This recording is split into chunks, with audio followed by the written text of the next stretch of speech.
Qorako'z Majnun Said Ahmad. Qur'oni Karimdan: sizlardan qaysi biringiz o'z dinidan qaytsa va shu kofirligicha o'lsa, bas ana o'shalarning qilgan savobli amallari habata, bekor bo'lur. Ular do'zax ahlidandirlar va u yerda mangu qolurlar. Baqara surasi 217-oyat. Hadisi sharifdan: jannatga kiradigan 10 nafar hayvondan biri bu Ashobi Kahfning vafodor itidir. Al-Jomi Al-Kabir. Saodat aya bomdod namozini o'qib, joy namoz poyida uzoq o'tirib qoldi. Bundan 3 yil oldin olamdan o'tgan eri usta Turobga atab Qur'on tilovat qildi. O'ris shaharlarda daydib qolib ketgan o'g'li Bo'rixonga Xudodan insof tiladi. Baxti ochilmay guldek umri xazon bo'layotgan qizi Qumriga achinib, shu farishtaning yo'lini och deb Allohga iltijo qildi. Kampir har safar ichki bir ezgulik bilan shu gaplarni takrorlardi. U qo'l cho'zib, joy namozning bir burchagini qaytarib o'rnidan turdi. Sentabr oyoqlab, suvlar tiniqqan. Ariq tublaridan bola baqara tashlab yuborgan piyolami, choynak qo'pog'imi, qoshiqmi shundoqqina ko'rinib turardi. Qirg'oqlar zax tortib, ekin-tekin suv so'ramay qolgan palla. Qo'shni hovlilardan maktabga ketayotgan bolalarning injiqliklari, xarxashalari, onalarining yalinib yorvorishlari eshitilib turardi. Kampir bu tovushlarga birdan quloq tutib, boshini tebratib kulib qo'yardi. Saodat yoshligida juda chiroyli qiz bo'lgandi. Sochlari taqmini o'pardi. Taraganda shamshod taroq ushlagan qo'llari sochining uchigacha yetmasdi. Yarmini qismalab turib, buyog'ini tarardi. Opasi bu sochlarini qirqti qilib o'rganda yana shunchasi ortib qolardi. Soching qursin derdi opasi. Qo'llarim tolib ketdi. Sochingni o'rishga odam yollash kerak. Ko'chada Amerikan Moskovichini girchillatib, sochlarini silkillatib yurganda qaragan ham qarardi, qaramagan ham. Yosh qizchalar orqasidan kelib, sochlarini ko'zlariga surtib qochishardi. Mana yillar o'tib, soch ham oqardi, siyraklashdi-yu, baribir o'sha uzunligicha qoldi. Uchiga bir narsa taqmasa, xo'rpayib bo'yni, yelkalarini tutib ketadi. Shuning uchun ham u sochining uchiga o'g'ri tutar sandiqning kalitini osib qo'yadi. Sandiqni ochayotganda kalitni yechib olmaydi. Sochi uzun bo'lganidan tizzalasa kalit bemalol qulfga yetadi. Endi yangi uylarga sandiq urf bo'lmay qoldi. Hamma uyni po'rim javonlar bosib ketdi. Bundan tashqari qulfni daranglatib ochadigan kalitlarni yasaydigan ustalar qolmagan. Kampirning sochlari hamon yoshligidagidek, faqat yarmidan ko'p oqarib ketgan. Orqasiga tashlab qo'yadigan uchi birlashtirilgan 2 o'rim sochning uchiga erining frontdan olib kelgan og'irgina medalini osib qo'ygan. Tayyor ilgagi ham bor. Sochini pastga tortib turadi.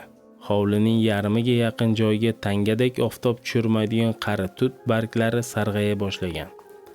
Qurigan shoxiga bahorda ilinib qolgan varrakning qamish qovurg'alari skeletdek bo'lib turibdi. Faqat uzun latta dumi shamolda ilondek to'lg'anadi. Shu tut tagida bir oppoq it supurgi ustida uxlab yotibdi. Kichkinagina belida belbog'dek ikkita, biri qora, biri jigarrang chizig'i bor. Xuddi kimdir ataylab boylab qo'yganga o'xshab ko'rinardi. Tumshug'i bilan 2 ko'zi qop-qora. Bir ko'zining tepasida tumoq qoshiq ham bor. U kampirning oyoq tovushlaridan bir ko'zini erinibgina ochdi-yu, chala yarim kerishib yana uyquga ketdi.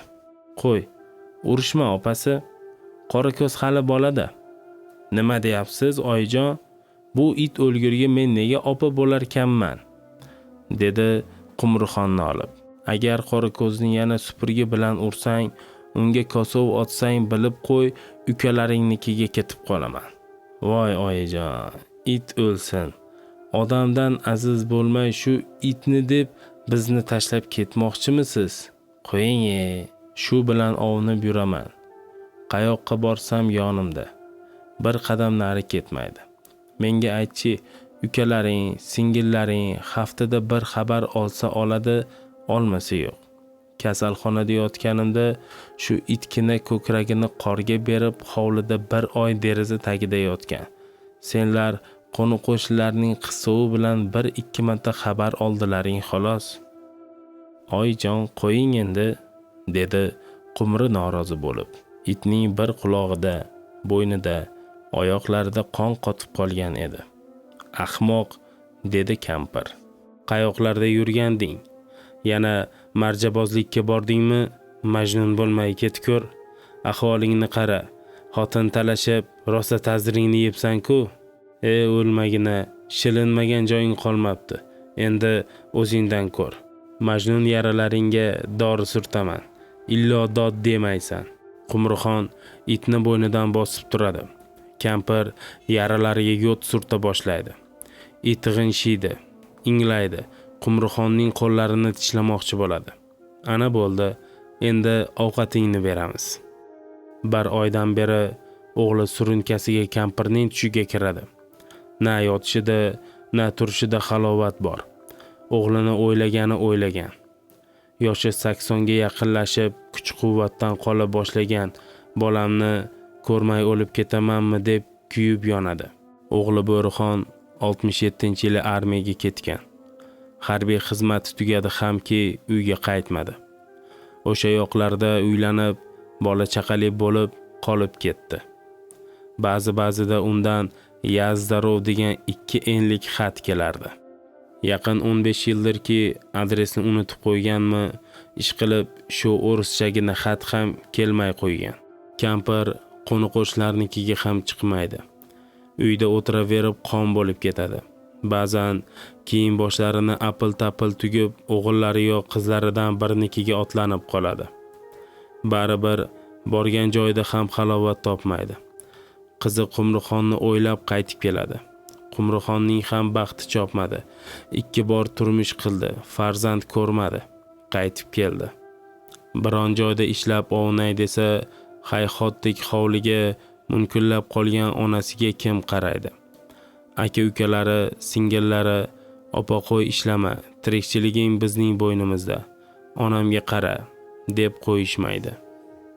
Kampirning o'g'illari biznikida turing oyi deb xudoning zorini qilishsa ham, otang chiqqan uyni tashlab keta olmayman, men ham shu uydan chiqazilaman deb ko'nmaydi. Kampir juda dono xotin edi. Bolalarim haftada bir xabar olishsa, 7 kun uyim to'ladi.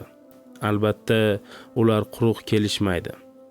Shu bahona Qumrining ham kuni o'tadi deya qadrdon uyidan jilmasdi. Onalar shunaqa, baxti chopmagan bolasi bilan birga bo'ladi. O'tgan yili o'tli-shutli har ish qo'lidan keladigan nevarasi Anvarjon tog'amni topib kelaman deb chiqib ketdi. Shu ketgancha 20 kun deganda daragini topib keldi. Bu gapdan xabar topgan qo'shni xotinlar kampirni qutlagani kirdilar. Buvijon, tashvishlanmang. Tog'amning ishlari 5, ro'zg'ori but, tirikchilikdan kami yo'q. 3 ta bolasi bor. O'zi o'zbekchani esidan chiqarib yuboribdi. Men bilan o'rischa gaplashdi. Bitta tog' echkisi, 4 ta qonar qopdek cho'chqasi, 10 tacha cho'chqachalari bor ekan. Qish zaptiga olganda shu mollarni ham uyiga olib kirib olishar ekan. Bochka samagon aroq yasab, qishi bilan ichishar ekan. Qishloqdagilar tog'amni Bo'rixon demay, deya Bo'rya deb chaqirishar ekan. Bu gaplarni eshitib, kampir yer yorilmadi-yu, kirib ketmadi. Bolasi tushmaguri qo'shni xotinlarning oldida shu gaplarni aytib o'tiribdi-ya, birovga so'zini bermaydigan Errayim kampirning shohi sindi. Ostona xatlamay uyda muqim o'tirib qoldi. Qachongacha chilla o'tiraman deb kampir bugun qizinikiga otlanib qoldi. Kampirning niyatini sezgan Qorako'z ostonaga borib o'tirib oldi. Yaqin bir oydan beri hech qayoqqa bormagan Qorako'z o'zida yo'q shod edi. Boshini bir tomonga egib, irgishlar, tezroq chiqmaysizmi degandek har xil ovoz chiqarib g'ingishardi. Kampir shoshmasdi. o'sma ekilgan bir bo'yra yer oldida cho'nqayib, o'smalarning sersuv bo'liq barglarini tagidan kertib uzardi. Oxiri kafti o'smaga to'lgach, rayhonning gul otmagan shoxlaridan sindirib olib, o'smaga qo'shib, dastro'molga o'radi. U qiz nevaralariga, kelin u qizlariga albatta o'sma olib borardi. Nihoyat kampir tugunini qo'ltiqlab chiqdi. Qorako'z o'tirgan joydan bir sapchib ko'cha tomonga otildi. Kampir uning ketidan borarkan, "Hoy, muncha shoshasan, sekinroq" deb javrardi. Qorako'z uning gapini tushungandek ko'cha o'rtasida to'xtab orqasiga qaraydi. Kampir yetib kelguncha yayrab qulog'ini qashlaydi. Bir qulog'ini dinkaytirib, bittasini shalpaytirib erkalik qiladi. Orqa oyog'ida turib, 1-2 aylanadi. Kampir yetib kelishi bilan yana o'ynoqlab yugurib ketadi. Yo'lda uchragan mushuklarni tiraqaylatib quvib, nim-qizil tilini osiltirgancha hansirab qaytib keladi. Daraxtlardagi musichalarga irg'ishlab akillaydi. Ariqdan sholpillatib suv ichadi. Ba'zan yo'l chetiga chiqib, paxsa devor tagini xo'l qilib qaytadi. Velosiped minib o'tgan bolalarga ergashib, uzoqlarga ketib qoladi. Kampir uning qiliqlariga andarmon bo'lib, yo'l yurganini sezmaydi. Qorako'z donlab yurgan tovuqlarni qaqaqlatib, 4 tarafga to'zg'itib yuboradi. Yo'lda uchragan itlar bilan iskashib, quvlashmochoq o'ynaydi. Ko'cha betidagi uy ostida tinmay akillaydigan kalamushdek kuchukni tuproqqa qorishtirib bulg'aydi. Ariq bo'yidan qo'porib tashlangan to'ngak soyasida yotgan bo'ribosar itga ham zo'rlik qilmoqchi bo'lganda ta'zirini yedi. Bo'ribosar uning gardanidan tishlab, uloqtirib tashladi. Yo'l o'rtasiga borib tushdi. Tuproqqa qorishdi. Kampir boshini sarak-sarak qildi. "Hoy jinni, senga kim qo'yibdi otang tengi it bilan olishishni?" Qorako'z unga qaray olmadi. Yo'lning bu yog'iga ma'yus alpozda yugurmay ohista ketdi. Baribir Qorako'z itligini qiladi. Bir qora itning dumini hidlab, ochiq turgan eshikdan kirib ketdi. Bir ozdan keyin uning vangillagani eshitildi. Eshikdan chiqayotganda ichkaridan otilgan eski tufli qoqib beliga tushdi. Katta yo'lga chiqishdi. Bu yo'lning o'ng yog'i Chirchiqqa, chap yog'i Toshkentga olib borardi. Oldinlab ketgan Qorako'z qayoqqa yuraylik degandek kampirga qaradi. "Abdumalik akangnikiga boramizmi, Dilbar opangnikigami?" "Dilbar opang domda turadi, itdan hazar qiladi. Seni uyga kiritmaydi. Endi nima qilamiz?" "Mayli, shularnikiga boraylik, yotib qolmaymiz. Chiqqunimcha hovlida bolalar bilan o'ynab turasan." Qorako'z bu gaplarni tushundi. Har gal ko'cha boshiga kelganda albatta kampir shu gaplarni takrorlaydi. Olisdan baland imoratlarning qorasi ko'rindi. Qorako'zning sabri chidamadi, ildamlab ketdi. Kampir unga yetolmay xaloslab qoldi. Qorako'z yugurib emas, g'ildirab ketayotganga o'xshaydi. Bir zumda ko'rinmay ketdi. 3-qavatning bolaxonasida o'ynayotgan bolalar Qorako'zni ko'rib, "Buvim kelyapti" deb qichqirishdi. Tapur-tupur qilib, zinaning 2 poyasini bitta qilib pastga yugurib tushishdi. Bittasi Qorako'zga konfet, bittasi sergo'sh suvak berdi. Birpasda hovli bolalarga to'lib ketdi. Qorako'zning boshini orqasiga silashdi. U erkalanib turib berdi. Bolaxonada Dilbarxon ko'rindi. Onangiz kelyapti degan xush xabar olib kelgan Qorako'zga mehr bilan boqdi. Unga qand tashladi. Nihoyat hansirab kampir yetib keldi. Bolalarga qurt, yong'oq, turshak ulashdi. Qorako'z ham umidvor bo'lib qo'liga qaradi. "Senga yo'q, bevafo. Meni yo'lga tashlab ketgansan. Orqangdan xaloslanib yugurib, tilim og'zimga sig'may qoldi." Qorako'z gunohkorona bosh egib turardi. Kampir konfet tashladi. Qorako'z ilib oldi-yu, quvonchdan hovlini shamoldek aylanib chiqdi. Kampir qizi bilan kech-kecha ezilib gaplashdi. O'g'lini eslab ko'z yosh ham qilib oldi. Qumrining betoliligidan Men bir baro bo'lib ketsam, u sho'rlik nima bo'ladi deb afsuslanib nadomatlar qildi. Gap orasida Qorako'z esiga tushib, ovqat berdingmi deb so'rab qo'yardi. Kampir asr namozini o'qib ketishga shoshildi. Endi ketay, shom namozini uyginamda o'qirman. Ovqat qilyapman oyijon, yeb keting. Bir kechagina yotib ketsangiz nima bo'ladi? Uyingizni bo'ri yeb ketarmidi? Kampir tugunini qo'ltiqlab pastga tushdi. Hovlida bolalar bilan yayrayotgan Qorako'zning ketgisi kelmaydi. Bolalar tuflab uloqtirgan kaltakni o'tlar orasidan topib keladi. Kampir yo'lga tushdi. Qorako'z erkalanib irg'ishlardi. Goh undan o'zib, goh orqada qolib qulog'ini qashlaydi. Uyda Saodat ayaning yillab qalbida qalashib yotgan g'uborlarini tarqatadigan, ko'ksidan tog'dek bosib yotgan armonlarini ushaltiradigan olamshumul bir yangilik kutib turardi. U uyiga yaqinlashganda eshigi oldida u yoqdan bu yoqqa shoshilib yurayotgan odamlarni ko'rib, yuragi hapqirib ketdi. Qadamini tezlatdi. Eshik oldida turganlar unga qulluq bo'lsin. Sevinib qoldingizmi? Qariganingizda dilingizga yorug'lik tushgani muborak bo'lsin deyishardi.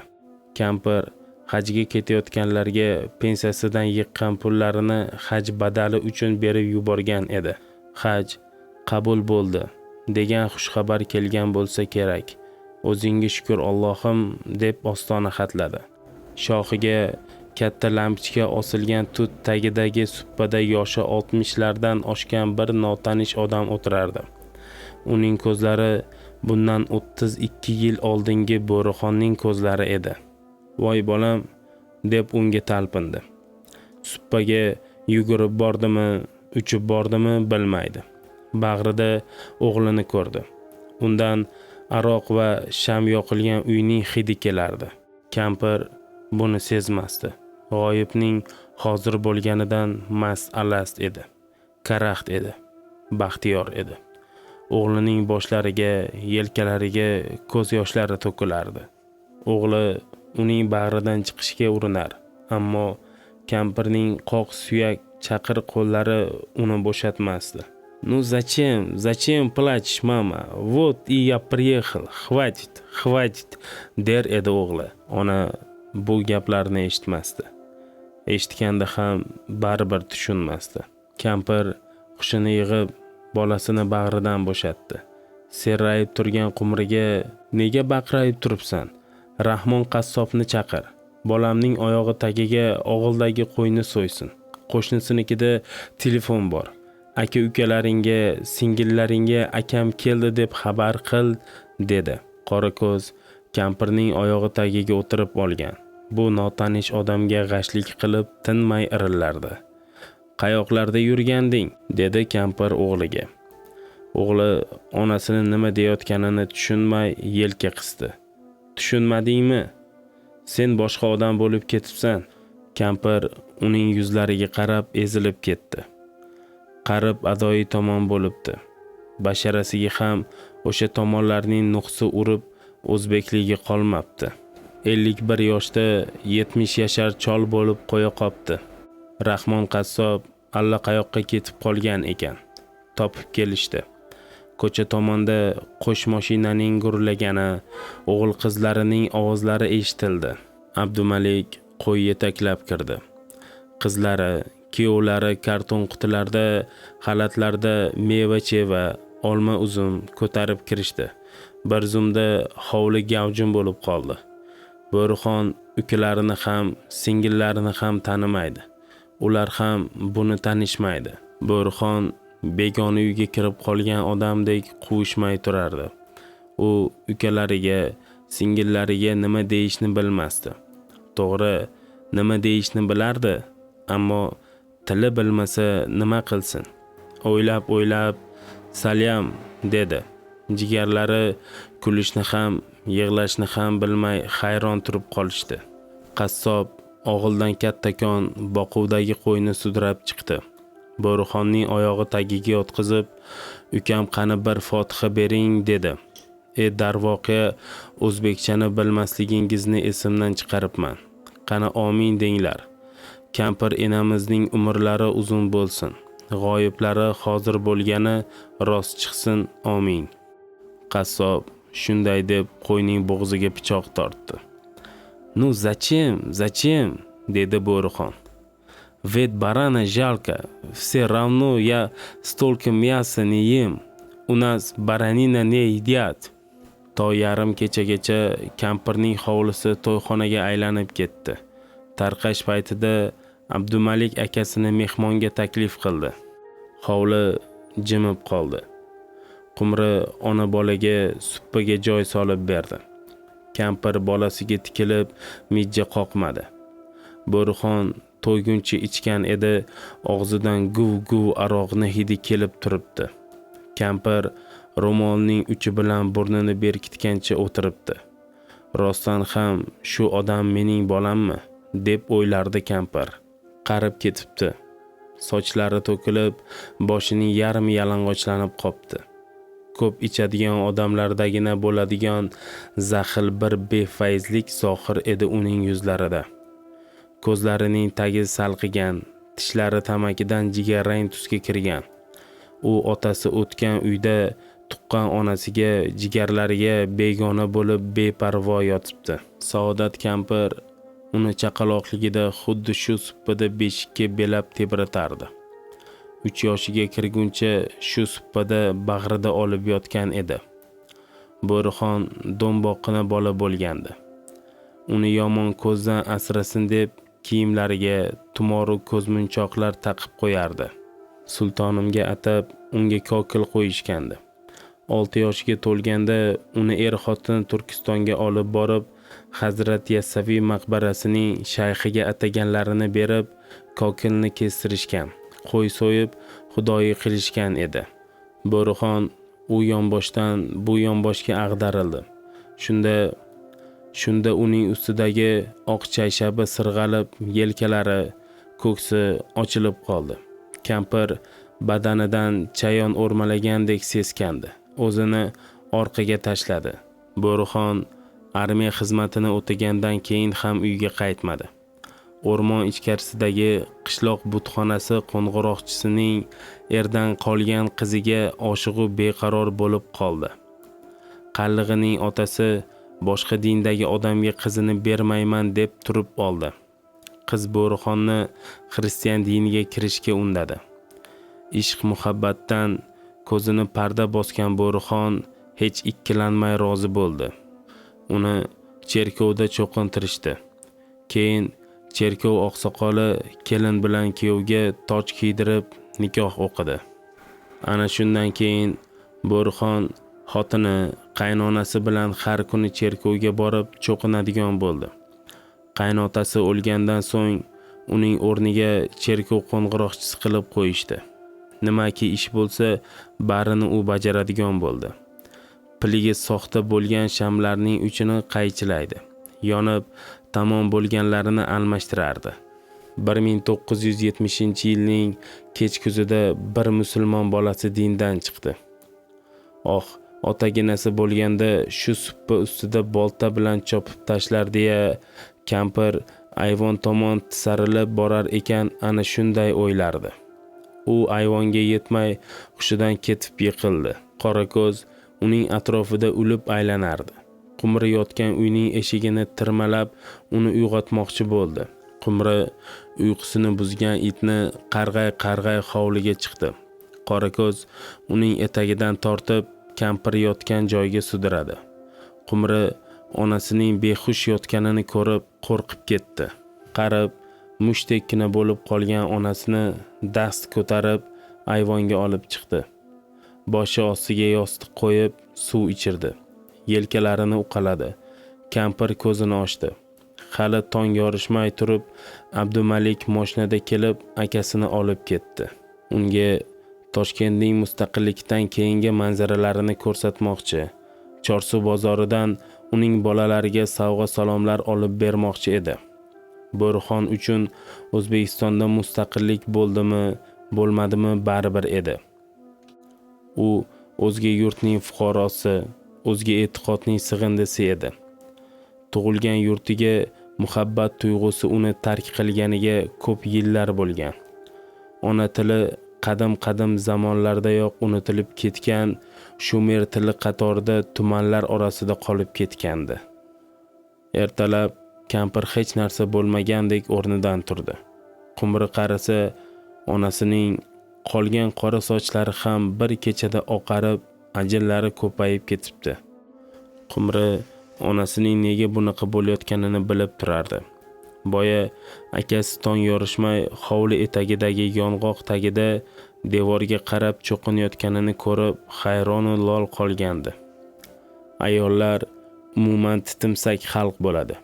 Akasi Abdumalik bilan hovlidan chiqib ketgach, ichkari uyda turgan chamadonni titkiladi. Shunda sariq baxmalga o'ralgan bir narsaga ko'zi tushdi. Ushlab ko'rdi. Qutichaga solingan narsa to'pponcha emasmikan deb baxmal tugunini yechib qaradi. U xristianlarning muqaddas kitobi Injil edi. Uni ushlagan qo'llari kuyayotgandek shoshib yana baxmalga o'rab qo'ydi. Kampir bomdod namozini o'qiyotib, har sajdaga bosh qo'yganda joy namozga ko'z yoshlari tomardi. U joy namozning burchagini qayrab, eriga atab Qur'on tilovat qildi. Baxti chopmagan Qumriga bag'ishlab, shu farishtagi namning yo'lini och deb Allohga iltijo qildi. G'oyibdan hozir bo'lgan o'g'lining nomini tilga ham olmadi. Saodat aya shu bolasiga to'lg'oq tutayotganda oftob charaqlab turardi-yu, yomg'ir sharros quyayotgan edi. Derazadan hovliga qarab turgan doya xotin bo'ri bolalayapti degandi. Shuning uchun ham o'g'liga u Bo'rixon deb ism qo'ygandi. Oradan 51 yil o'tib, bu bolani men emas, bo'ri tuqqan ekan degan xayolga bordi. Oyi, kirmaysizmi? Abdumalikning mashinasi hozir kelib qoladi. O'g'lingiz tayinlab ketgan. O'zing boraver. Men shu yerda qolaman, dedi kampir. Axir akam kechqurun poyezdga chiqadi. Xayrlashmaysizmi? O'zi kelgan, o'zi ketaversin. Mashina kelsa, chamadonini tashlab qo'y. Bu yerga endi qaytib kelmasin, dedi kampir qat'iy qilib. Oyijon, juda qahringiz qattiqda, bugun ketadi. Qaytib ko'ramizmi, yo'qmi? Bolam butam deb kuzatib qo'ya qolsangiz nima qiladi-ya, dedi zorlanib Qumri. Bu bolani men emas, bo'ri tuqqan. Bir marta dadam qani deb so'ramadi-ya, qandoq ota edi-ya, rahmatli. Ko'chadan mashina ovozi eshitildi. Qora ko'z o'qdek otilib chiqib ketdi. Bir ozdan keyin kampirning nevarasi Abdumalikning atrofida gir aylanib kirib keldi. "Iya, hali ham kiyinmay o'tiribsizmi? Uyimiz qarindosh urug'larga to'lib ketdi. Dadamning o'rtoqlari ham kelishgan. Qani bo'la qolinglar?" "Men bormayman", dedi kampir. "Qumri boradi. Chamadon ulgurni ola ketinglar." "Iya, qiziq bo'ldi-ku. Amakim bugun ketadilar-ku." Kampir indamay uyiga kirib ketdi. Keyin derazadan boshini chiqarib, "Sen boraver bolam, men bilan o'tirib qon bo'lib ketding. Jigarlaring bilan birpas yozilib kelasan", dedi Qumriga. Mashina ketdi. Kampir hayhotdek hovlida bir o'zi qoldi. Uning ko'ksiga allaqaydan kelib tushgan bir parcha muz kechadan beri erimay vujudini qashqatardi. U uyga kirib tugun ko'tarib chiqdi. Undan Bo'rixonning go'dakligida, bolaligida kiygan kiyimlarini olib qaradi. Ilgari kampir ba'zida bu kiyimlarni hidlab yig'lardi. Endi ko'ksidagi muz uni yig'lashga qo'ymadi. U hovli o'rtasiga xazon to'plab gugurt chaqdi. Gurillab yonayotgan gulxanga Bo'rixonning kiyimlarini birma-bir tashlay boshladi. Gulxanda Bo'rixonning bolaligi yonardi. Qora ko'z gulxan atrofida aylanar, goh alanga taftiga chidolmay nari ketardi. Bir bog'cha kiyim zum o'tmay yonib kulga aylandi. Shamol kuyindilarni hovlining to'rt tarafiga uchirib ketdi. Qumrining ko'ngli bir nimani sezdimi, ko'cha boshiga yetmay mashinadan tushib qoldi. Uyiga kelganda onasi kaftini iyagiga tirab qimirlamay o'tiribdi. Qorako'z uning xayollariga sherik bo'lgandek, u ham old oyoqlariga dahanini qo'ygancha ko'zlarini yumib qimirlamay yotibdi. Qumri u yoq bu yoqqa qaradi. Hovlidan kuygan latta hidi kelyapti. Qo'shnilardan birortasi eski tuskilarni yondiryapti shekilli deb o'yladi. Hovlining supradek joyi qorayib qolganini ko'rib hayron bo'ldi. Yaqin borib qarasa, qorayib yotgan yerda bolalar ko'ylagiga qadaladigan 10-15 ta qovurjiragan tutma sochilib yotibdi. Qumri nima bo'lganini bildi, ichidan zil ketdi. "Oyi", dedi u, "nima ovqat qilib beray? Ertalab ham hech narsa tatimadingiz, bunaqada toliqib qolasiz-ku." Kampir boshini sarak-sarak qildi. "Ishtaham yo'q bolam, ichim to'la muz, tanamga asta tarqayapti." Qumri qo'rqib ketdi. "Ko'p kuyinmang endi, bo'lar ish bo'libdi. Xudoning irodasi bu." "Ey qizim-a, bola tug'magansan-da, bilmaysan." Kampir qiziga hech qachon tug'magansan deb aytmagan. Aytsa ta'na qilayotgandek bo'lardi. Qizining shundoq ham dardi ichida. Bu gapni begona aytsa chidash mumkindir, ammo o'z onang aytsa yuragingni kimga ochasan? Qumri onasining gapini malol olmadi. "Farzand dog'i yomonda, bolam. Axir akam tirik-ku, shukr qilmaysizmi?" Kampir uning gapini cho'rt kesdi. "U yo'q endi." Kampir so'zini oxiriga yetkaza olmay yonboshiga behush yiqildi. Qorako'z bezovtalanib sapchib turib ketdi. Qumri onasini ko'tarib ko'rpacha ustiga yotqizdi. Eshik taqilladi. Qorako'z darvoza tomonga yugurdi. Qumri onasi bilan ovora edi. Hovliga mahalla masjidining imom xatibi bilan mutavvalisi kirdi. Kampirning ahvolini ko'rib bir-biriga qarab olishdi. "Qizim", dedi mutavvali, "bemavrid kelib qolibmiz. Onaxondan suyunchi olmoqchi edik." Ular ayvon oldiga kelishdi. So'nggi nafasini olayotgan kampirga, "Onajon, kecha muborak haj safaridan qaytdik. Sizning hajingiz qabul bo'ldi", deyishdi. Imom xatib Saodat ayaning hoji badal bo'lgani to'g'risidagi hujjatni uzatdi. Kampir qo'lini ko'tara olmadi. Ko'zini arang ochib, "O'zingga shukr Allohim", deya oldi xolos. U qiziga bir nima demoqchi bo'lgan edi, tili kalimaga kelmadi. Qumri uning nima demoqchiligini bildi. Yugurib uyga kirdi-yu, 2 ta ohorli to'n ko'tarib chiqdi. Oyim shu kunga atab saqlab yurgan edilar.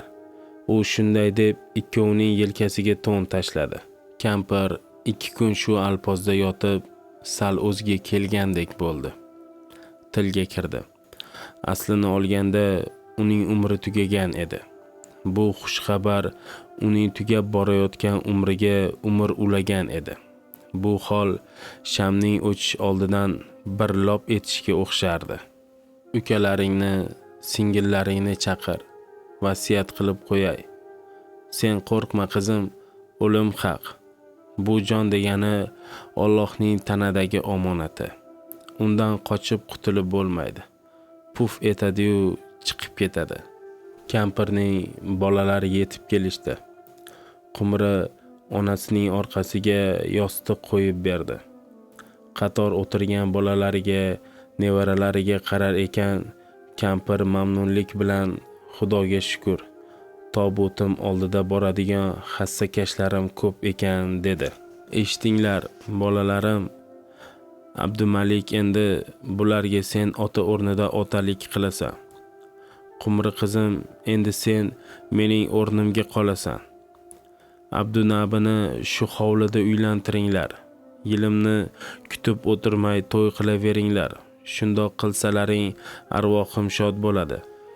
Abdunabi kelin bilan Qumrining oldida qolsin. Shu uy uniki. Onam go'rida tinch yotsin desanglar, qumrini aslo yolg'izlatib qo'ymanglar. Kampirning lablari quruqshadi. Qumri piyoladagi suvga paxta botirib og'ziga tomizdi. Shoshib turibman bolalarim. Meni otalaring oldiga olib ketishga kelishyapti. Endi bu yog'ini eshitinglar. Hamma tayyorgarligimni ko'rib qo'yganman. Yilim o'tkinchi bo'ladigan marosimlarga yetarli pulni qumriga berib qo'yganman. Qizim qulog'imdagi ziragimni, maskovushimni g'assolga bergin. U endigina aytmoqchi bo'lgan gapidan iymandi shekilli jilmaydi. Aziga kelgan xotinlar oldida xunugim chiqib yotmayin. Qoshimga o'sma. Kampir shu jilmaygancha ichidagi muz erimay osongina jon berdi. Hovliga tumonat yig'ildi. Unga hoji ona deb janoza o'qishdi. Tobutni ko'tarishayotganda Qorako'zni qabristonga bormasin, yomon bo'ladi deb qo'shnining hujrasiga qamab ketishdi. Kampirning 40 o'tgandan keyingina hovlidan odam oyog'i tafsidi. Egasi ketib, fayzi yo'qolgan hovlida Qumri va Qorako'z mung'ayib qolishdi. Bir kun Qorako'zning minjalarida yosh ko'rib, Qumrining yuraklari ezilib ketdi. Qorako'zga qo'shilib, u ham yig'ladi. Asta qo'l yuborib, uning boshlaridan siladi. Oldin bu itni jinidan ham yomon ko'rardi. Necha marta kesov bilan urgan. Oyog'i ostida o'ralashganda tepib yuborgan. Qorako'z ham uni unchalik suymasdi. Ana endi ikki mung'iliq bir-biriga qarab yum-yum yosh to'kishardi. Qorako'z endi kechalari daydib ketmay qo'ydi. Har kuni hali tong yorishmay turib, kampir bomdodga turganda uyg'onib ketardi. Kampirning bolalaridan ikkitasi Toshkentda, bittasi Chirchiqda, ikkitasi Qibrayda yashaydi. U tong otgandan to kun botguncha hammasining uyiga boradi. Kampirni topolmay, horib charchab qaytib keladi. Bugun ham tong sahardan Qorako'z chiqib ketdi. Pildiragancha Chirchiq tomonga yo'l oldi. Kimyogarlar shaharchasida kampirning kenja qizi turardi. O'g'li magnitofon jinnisi. Hammaning ovozini tasmaga yozib yuradi. Shu yil bahorda buvisining ovozini ham bildirmay yozibdi. O'shanda kampir suppada o'tirib, allaqayoqlarda daydib kelgan Qorako'zga tanbeh berayotgan edi. Qorako'z kimyogarlar shaharchasining eng chekkadagi domga yetib kelganda kampirning nevarasi shisha bankida sut olib kelayotgan edi. Qorako'z unga dumini likillatib yaltoqlandi. Unga ergashib 3-qavatga chiqdi. Uyga kirmay qaytib tushdi. Bir ozdan keyin kampirning ovozi eshitila boshladi. Qorako'zning qulog'i ding bo'ldi. Yaqin 2 oydan beri yo'qotgan qadrdon kishisining ovozini eshitib yig'lagandek qinshidi. Qorako'z 3-qavatga otilib chiqdi. Eshikni timdalab vovullardi. Yana qaytib tushdi. Balkonga qarab vovullayverdi. Magnitofondan kampirning ovozi kelardi. Qorako'zgina qayerlarda sang'ib yuribsan? Hech uyda o'tirasanmi yo'qmi? Qorning ham ochgandir. Tentakgina gapimga quloq sol. Nega beozor musichani qo'yiysan? Qorako'z akillar yerni timdalab orqasiga tuproq otardi. Shu hovlida kecha to'y bo'lgandi. Shirakayf yigitlar mikrofonni baland qo'yib, hech kimni uxlatmagan edi. Uyquga to'ymagan odamlarga tong mahali akillayotgan itning bu qilig'i malol kelardi. Quturgan bu it qayoqdan paydo bo'ldi? Uni yo'qotish kerak deb o'ylashardi. Qorako'z odamlarni jonidan bezor qilib tinmay vovullar, u yoqdan bu yoqqa yugurib akillagan edi.